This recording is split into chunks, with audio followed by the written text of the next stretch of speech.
వెంకట రామారావు హత్య కేసులో కీలక పరిణామం చోటు చేసుకుంది.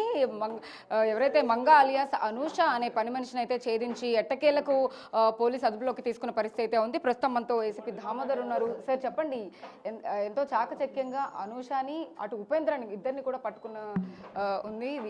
ఎక్కడి నుంచి వాళ్ళిద్దరిని తీసుకొచ్చిన పరిస్థితి? ఈరోజు మార్నింగ్ మనకి ఇన్ఫర్మేషన్ తోటి వాళ్ళ నివాసం ఉంటున్న నులకపేట విలేజ్లో, తాడేపల్లి దగ్గర నులకపేట విలేజ్ ఉంది. అక్కడ ఈ మధ్య కాలంలో వాళ్ళు అద్దెకు తీసుకోవడం జరిగింది.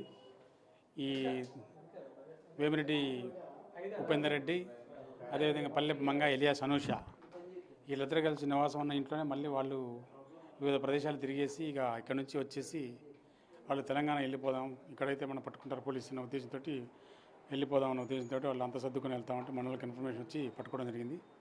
ఈ బుద్ధులు వెంకటరామారావు యొక్క మర్డర్ కేసుని వాళ్ళు నేరం చేశానని చెప్పి అంగీకరించారు. వాళ్ళ యొక్క ఒప్పుదల స్టేట్మెంట్ ఇచ్చారు. ఆ ఒప్పుదల స్టేట్మెంట్ మీద వాళ్ళ దగ్గర నుంచి ఆ ఇంట్లో దొంగిలించిన క్యాష్ 43,000 క్యాష్, అదేవిధంగా ఆ ఇంట్లో దొంగిలించిన చీరలు 2 చీరలు, అదేవిధంగా వాళ్ళ అమ్మాయి చందన, రామారావు గారి కూతురు చందన అమ్మాయి యొక్క హ్యాండ్ బ్యాగ్ కూడా వాళ్ళ దగ్గర నుంచి రికవర్ చేయడం జరిగింది. ఇది కేవలం వాళ్ళ ఇద్దరు కూడా ఈ ఇంట్లో బంగారం డబ్బు ఎక్కువ ఉంటుంది, ఇతను కాంట్రాక్ట్స్ చేస్తాడు, రియల్ ఎస్టేట్ చేస్తాడు, ఇంట్లో పిల్లలు ఎవరు లేరు, మనం ఈజీగా చేసి వెళ్ళిపోతే మనకి వేరే వాళ్ళు నేరస్తులు చేశారనుకుంటారు కానీ మనకి మీదికి నేరం రాదన్న ఆలోచనతో అతను 10వ తారీఖు నైటు కళ్ళలో కారం చల్లి ముక్కు మూసి ముక్కు మీద దిండు పెట్టి నులిమి ఊపిరాడకుండా చేసి చంపి బీరువాలో ఉన్న ఈ యొక్క వస్తువులు దొంగిలించుకొని పారిపోవడం జరిగింది. ఈ యొక్క సీసీకి వెంకటరామారావు గారు ఒంటిపైన బట్టలు లేకపోవడానికి కారణం ఏంటి? అంటే తర్వాత ఎవరైనా కప్పారా, లేకపోతే వాళ్ళు హత్య చేసే సమయంలోనే కింద వస్త్రాలన్నీ కూడా ఆయన మీద బట్టలు లేవు అనేది ఏం లేదండి, అన్నీ ఉన్నాయి, బట్టలు అన్నీ ఉన్నాయి, అదేమీ లేదు, అలాంటి ఆలోచన ఏం లేదు. అతను యాజ్గా బెడ్రూమ్లో పడుకున్నాడు, అతను తాగే అలవాటు కూడా లేదు. ఆయన మామూలుగా తల్లి పక్క రూమ్లో పడుకుంది, ఇతనికి ఈ రూమ్లో పడుకున్నాడు, ఆ పని అమ్మాయి హాల్లో పడుకుంది.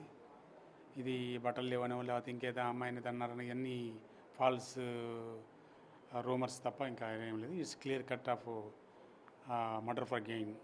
ఇన్వెస్టిగేషన్లో అనూష ఫస్ట్ మీరు అడిగినప్పుడు ఒప్పుకుందండి, అంటే ఇట్లా దొంగతనం కోసం డబ్బుల కోసమే చేశానని ఒప్పుకుందా, లేకపోతే మిగిలిన విషయాలు ఏమైనా చెప్పడానికి?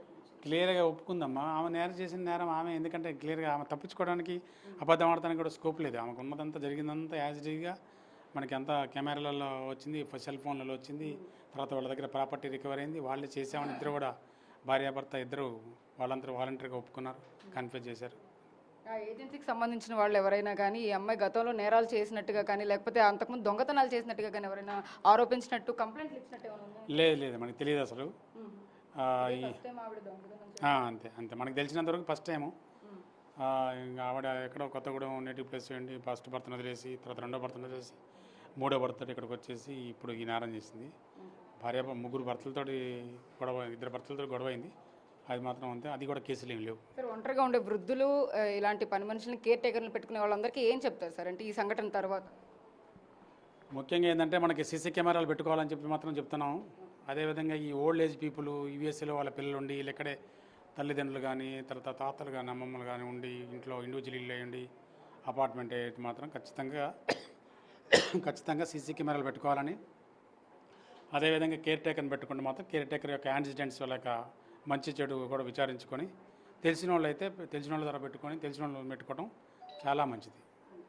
ఇది పరిస్థితి. మొత్తం మీద అనూష అలియాస్ ఎవరైతే మంగా ఉన్నారో అది ప్రీ ప్లాన్డ్గానే ఖచ్చితంగా అతన్ని మర్డర్ చేసే ప్రయత్నంలో, అంటే డబ్బుల కోసమే చేసింది అంటూ కూడా చెప్తూ ఉన్నారు. అదేవిధంగా ఏదైతే కేర్ టేకర్కి సంబంధించి కూడా ఆమె 3వ భర్త అని చెప్పేసి కూడా ఉపేంద్ర, ఏసీపీ దామోదర్ అంతా చెప్తున్న పరిస్థితి కనపడుతుంది. వీడియో జర్నలిస్ట్ సాహిత్య